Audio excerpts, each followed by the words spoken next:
नमस्कार, आप देख रहे हैं जनता की आवाज और मैं हूं आपके साथ शाना परवीन। आइए चलिए देश दुनिया की 25 बड़ी खबरों से आपको रूबरू कराते हैं। प्रधानमंत्री मोदी ने किया गति शक्ति योजना का शुभारंभ। इस योजना के तहत देश के इंफ्रास्ट्रक्चर विकास के लिए 100 लाख करोड़ रुपए की गति शक्ति योजना से देश में लाखों युवाओं को रोजगार के मौके उपलब्ध कराने में मदद मिलेगी। गति शक्ति योजना के लिए 16 मंत्रालयों का एक ग्रुप बनाया गया। दिल्ली के लक्ष्मीनगर इलाके से गिरफ्तार किए गए पाकिस्तानी आतंकी मोहम्मद अशरफ ने पूछताछ में किया बड़ा खुलासा। सूत्रों के मुताबिक 2011 में दिल्ली हाई कोर्ट के बाहर हुए ब्लास्ट से पहले इसी आतंकी ने परिसर की रेकी की थी। हालांकि वो विस्फोट में शामिल था या नहीं, ये पूछताछ में स्पष्ट होगा। हरियाणा के महेंद्रगढ़ में हुआ मॉब लिंचिंग। मामूली रंजिश में बीएससी के छात्र की पीट कर की हत्या। छात्र पर बेरहमी से लाठी डंडे बरसाने का वीडियो आया सामने। हमले में घायल छात्र ने इलाज के दौरान तोड़ा दम। वीडियो में बदमाश हमला करने के साथ ही बीच बीच में छात्र को पानी भी पिलाते दिख रहे हैं। कांग्रेसियों ने लगा दिया वरुण गांधी का कांग्रेस में स्वागत करने वाला पोस्टर में सोनिया गांधी के साथ वरुण गांधी की भी तस्वीर। पोस्टर को पार्टी कार्यकर्ताओं ने सोशल मीडिया पर भी वायरल कर दिया। वहीं भाजपा सांसद ने कहा, अजीब लोग हैं। यूपी के लखीमपुर खीरी में हुई हिंसा की घटना को लेकर कांग्रेस का एक प्रतिनिधि मंडल राष्ट्रपति रामनाथ कोविंद से मिला। इस दौरान कांग्रेस के पूर्व अध्यक्ष राहुल गांधी और प्रियंका गांधी भी मौजूद रहे। राहुल गांधी के नेतृत्व में प्रतिनिधि मंडल दल राष्ट्रपति कोविंद से मिला और इस घटना से जुड़े तथ्यों के साथ राष्ट्रपति को एक ज्ञापन भी सौंपा। ऊंची कीमतों पर राज्यों ने बेची बिजली तो बंद होगी सप्लाई। पीएमओ ने तैयार किया प्लान। केंद्रीय बिजली मंत्रालय ने संकट को दूर करने के लिए जारी किए निर्देश में कहा गया कि ग्राहकों को बिजली की आपूर्ति के बजाय ऊंची कीमतों पर बिजली बेचने वाले राज्यों को बिजली की आपूर्ति बंद कर दी जाएगी। आम जनता को लगा महंगाई का पंच। पेट्रोल, डीजल और रसोई गैस के बाद बढ़े सीएनजी पीएनजी के दाम। राजधानी दिल्ली समेत कई शहरों में सीएनजी और पीएनजी 2 रुपये से ज़्यादा महंगी हो गई। दिल्ली में सीएनजी की कीमत 49.76 रुपये प्रति किलोग्राम हो गई। पीएनजी की कीमत 35 रुपये 11 पैसे प्रति एससीएम हो गई। देश में कोरोना संक्रमण के इलाजरत मरीज 1% से भी कम रह गए। वहीं अब तक 26,580 मरीज ठीक हुए, जिसके बाद कोरोना के सक्रिय मरीजों की तादाद 2,14,900 रह गई। ये संख्या देश में कुल कोरोना मामलों के मुकाबले महज 0.64% है। इसी के साथ संक्रमण से ठीक होने वालों की दर भी सुधार हुआ।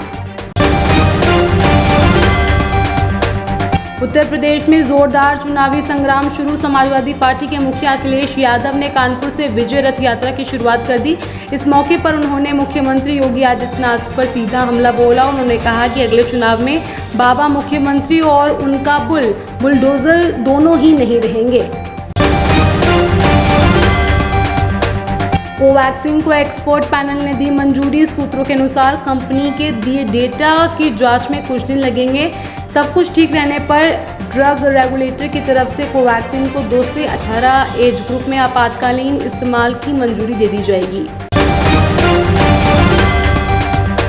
शाहरुख खान की बेटी की जमानत का एनसीबी ने किया विरोध। आर्यन खान पर कॉन्ट्रबैंड की खरीद के लिए इस्तेमाल किए जाने का आरोप लगाया गया। वहीं मर्चेंट के पास से मादक पदार्थ बरामद हुआ। एनसीबी ने कहा कि विदेशों में लेन देन से संबंधित जांच की जानी चाहिए और जांच की जा रही। दिल्ली में मुख्यमंत्री हाउस के बाहर छठ पूजा को लेकर विरोध प्रदर्शन में भाजपा सांसद मनोज तिवारी हुए घायल। इस दौरान कई प्रदर्शनकारियों को भी आई चोटें। बताया जा रहा है कि मनोज तिवारी वाटर कैनन चलने के दौरान बैरिकेडिंग के गिरने से घायल हो गए। मनोज तिवारी को दिल्ली के सफदरजंग अस्पताल में भर्ती कराया गया, जहां उनका इलाज चल रहा। लगातार बढ़ रही महंगाई ने आम लोगों की बढ़ा दी मुश्किलें। इसी के साथ अब सब्जियों की कीमत भी आसमान छूने लगी। दिल्ली की मंडियों में टमाटर और प्याज के भाव में बड़ी तेजी। होलसेल में प्याज का दाम 40 रुपये प्रति किलो, वहीं 25 किलो टमाटर का भाव 900 रुपये पर। दिल्ली बाल अधिकार संरक्षण आयोग के अध्यक्ष ने उपराज्यपाल अनिल बैजल को लिखी चिट्ठी। पत्र में उन्होंने स्कूल आंगनबाड़ी खोलने को लेकर विचार करने का किया अनुरोध। DCPCR ने कहा कि नर्सरी से कक्षा 8वीं तक के छात्रों को सप्ताह में कम से कम 2 दिन और सभी बच्चों के लिए आंगनबाड़ी सप्ताह में कम से कम एक बार खुले।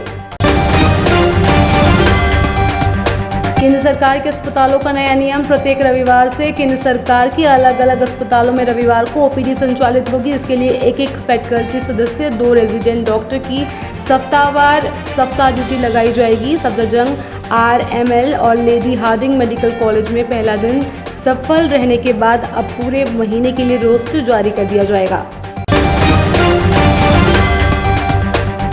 अगले 3 दिन में कम होगा राजधानी का तापमान। अधिकतम और न्यूनतम तापमान में कमी होने की संभावना। इसके साथ ही हल्की सर्दी का एहसास हो सकता है। वहीं सप्ताह के अंत में हल्की बारिश के आसार भी बने हुए। दिल्ली में डेंगू का कहर जारी। आंकड़ों के मुताबिक अक्टूबर के महीने में अब तक डेंगू के 144 मामले सामने आ चुके हैं। वहीं सितंबर में 217 मामले दर्ज किए गए।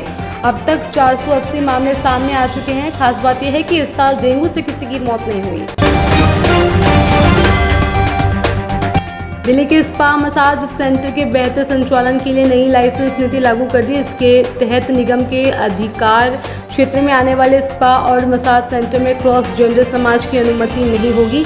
स्पा समाज केंद्रों में महिलाओं और पुरुषों के लिए अलग अलग सेक्शन होंगे और सभी केंद्र सुबह 9 बजे से रात 9 बजे तक खुलेंगे।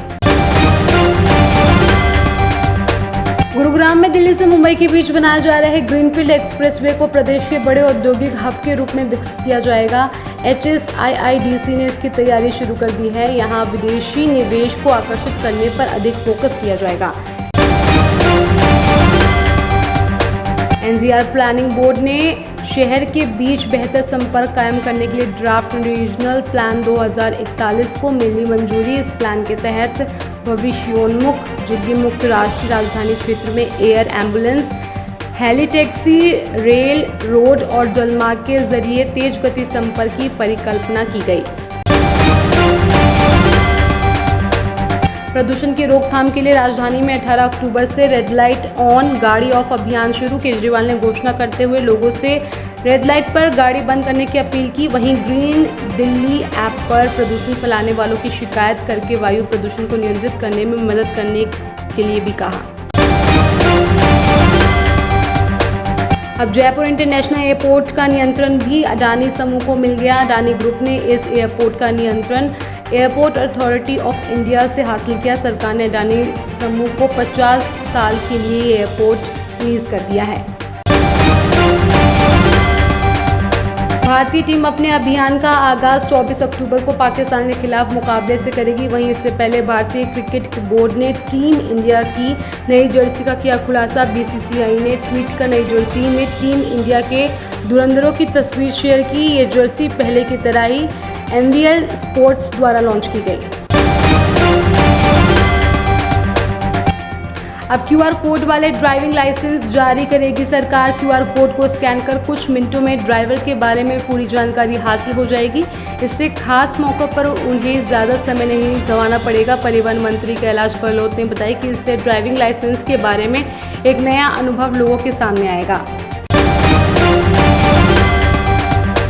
केजरीवाल सरकार ने केंद्र सरकार से आस्था के पर्व छठ पूजा के आयोजन की अनुमति देने की मांग की। वहीं उप मुख्यमंत्री मनीष सिसोदिया ने इसके लिए केंद्र सरकार को पत्र लिखा। सिसोदिया ने केंद्रीय स्वास्थ्य मंत्री मनसुख मांडविया को एक पत्र लिखा और छठ पूजा की अनुमति देने और आयोजन के लिए आवश्यक दिशा निर्देश जारी करने का आग्रह किया। फिलहाल आज की 25 बड़ी खबरों में इतना ही। बाकी खबरों के लिए देखते रहिए जनता की आवाज न्यूज चैनल। अगर आपको हमारी वीडियो अच्छी लगी हो तो इसे लाइक करें, साथ ही हमारे चैनल को सब्सक्राइब भी कर दें।